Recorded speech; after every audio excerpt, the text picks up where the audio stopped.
दोस्तों, बहुत बड़ी खबर निकल करके सामने आई है। आजाद भारत का एक तरीके से सबसे बड़ा फैसला आप कह सकते हैं, सुप्रीम कोर्ट का फैसला। सुप्रीम कोर्ट ने पहली बार देश की राष्ट्रपति को लेकर के समय सीमा तय कर दी।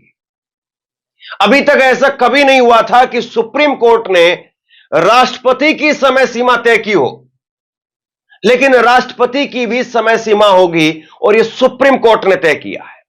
और समझने वाली बात यह है कि क्या अब सुप्रीम कोर्ट के फैसले के खिलाफ नरेंद्र मोदी की सरकार अध्यादेश लेकर के आएगी, या नरेंद्र मोदी की सरकार कोशिश करेगी कि इस फैसले को पलट दिया जाए। क्योंकि जब जब नरेंद्र मोदी सरकार को चोट पड़ी है, तब तब सरकार ने सुप्रीम कोर्ट के फैसले को भी बदलने का काम किया है। आपको याद होगा, दिल्ली में ट्रांसफर पोस्टिंग का मामला, सुप्रीम कोर्ट ने फैसला दिया था कि दिल्ली के सीएम को अधिकार होना चाहिए, लेकिन मोदी सरकार ने उस फैसले को पलट दिया और एक नया कानून बना दिया जिसमें राज्यपाल की शक्तियां बढ़ा दी थी। खैर, आज के मुद्दे पर बात करते हैं। सुप्रीम कोर्ट ने कहा है कि राष्ट्रपति अपने पास में बिलों को रोक करके नहीं बैठ सकती है। और जरा आसान भाषा में पहले मैं आपको बता दूं कि इससे मोदी सरकार को क्या नुकसान होगा। आप सब जानते हैं कि कैसे नरेंद्र मोदी जहां जहां विपक्ष का शासन है, वहां वहां पर किस तरीके के हथकंडे अपनाते हैं, वहां वहां पर किस तरीके से कानूनों को रोकने का काम करते हैं। और अब जो काम राज्यपाल के जरिए नहीं हो सकता है, उस काम को राष्ट्रपति के जरिए करवाने की कोशिश करते हैं। तो ऐसे में सुप्रीम कोर्ट ने कहा है कि ना तो राज्यपाल और ना ही राष्ट्रपति ये बिलों को रोक करके नहीं बैठ सकते।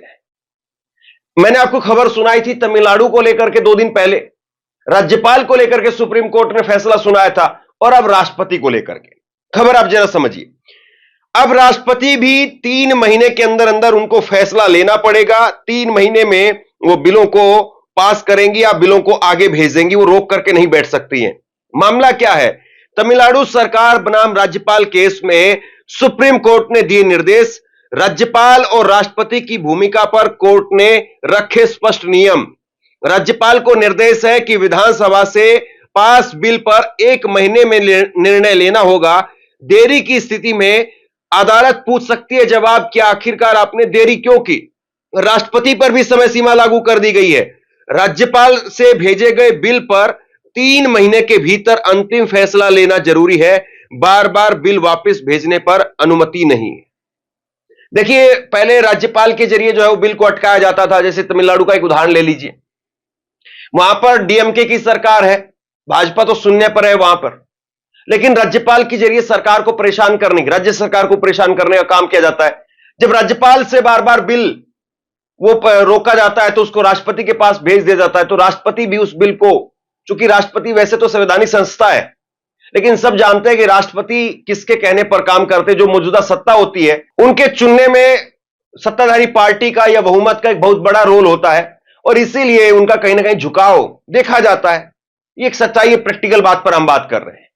अब आगे देखिए, इसमें सुप्रीम कोर्ट ने क्या कहा है। राष्ट्रपति को या तो मंजूरी देनी होगी या अस्वीकार करना होगा।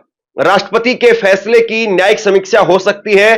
देरी की स्थिति में कारण बताना अनिवार्य होगा। एक बार संशोधन के बाद विधानसभा से पास बिल को दोबारा नहीं लौटाया जा सकता है। तो यानी टाइम बाउंड कर दिया गया है। अब राष्ट्रपति जी को भी अब कारण बताना होगा कि आखिरकार उन्होंने किसी बिल को रोका तो क्यों रोका। राष्ट्रपति के पास अब अनिश्चितकालीन पॉकेट वीटो का अधिकार नहीं है। इस फैसले का असर यह होगा कि केंद्र और राज्य के बीच में संतुलन होगा, विधायी प्रक्रिया में पारदर्शिता आएगी और संवैधानिक पदों पर जवाबदेही होगी। तो एक तरीके से अब जो है कामकाज उसमें विस्तार होगा, उसमें तेजी आएगी। और कई सारे ऐसे मामले हैं, कई राज्य ऐसे हैं जिनके उदाहरण हमारे सामने हैं, जो उदाहरण ये बताते हैं कि नरेंद्र मोदी की सरकार ने रोड़ा अटकाने का काम किया है। एक एक करके वो उदाहरण मैं आपके सामने रख रहा हूं। तमिलनाडु में राज्यपाल आर.एन. रवि और डीएमके सरकार के बीच में कई मुद्दों पर मतभेद रहे। राज्यपाल ने विधानसभा से पारित कई विधेयकों को मंजूरी देने में देरी की, जिनमें नीट परीक्षा से छूट का विधेयक प्रमुख है। राज्यपाल द्वारा राज्य का नाम तमिझगम कहे जाने पर विवाद हुआ, जिससे जनता और सरकार के बीच में रोष उत्पन्न हुआ। केरल का उदाहरण, तत्कालीन राज्यपाल आरिफ मोहम्मद खान और एलडीएफ सरकार के बीच में विश्वविद्यालयों की कुलपतियों की नियुक्ति को लेकर के विवाद हुआ। राज्यपाल ने 9 कुलपतियों से इस्तीफा मांगा, जिसे सरकार ने असंवैधानिक बताया।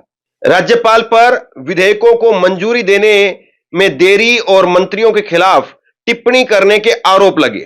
तेलंगाना का मामला, राज्यपाल तमिलिसाई सुंदरराजन और तत्कालीन टीआरएस सरकार के बीच में तनाव रहा। राज्यपाल ने अलोकतांत्रिक स्थिति का दावा किया और फोन टेपिंग की आशंका जताई। सरकार ने आरोप लगाया कि विधायकों की खरीद फरोख्त में राजभवन की भूमिका हो सकती है। पश्चिम बंगाल का मामला, तत्कालीन राज्यपाल जगदीप धनखड़ और मुख्यमंत्री ममता बनर्जी के बीच में कई बार टकराव हुआ। दोनों के बीच में सार्वजनिक मंचों पर आरोप प्रत्यारोप चलते रहे, जिससे प्रशासनिक कार्यों में बाधा आई। झारखंड, तत्कालीन राज्यपाल रमेश बैस और मुख्यमंत्री हेमंत सोरेन के बीच में जनजातीय सलाहकार परिषद टीएसी के गठन को लेकर के विवाद हुआ। राज्यपाल ने मुख्यमंत्री की नियमावली को असंवैधानिक बताते हुए फाइल को वापस लौटा दिया।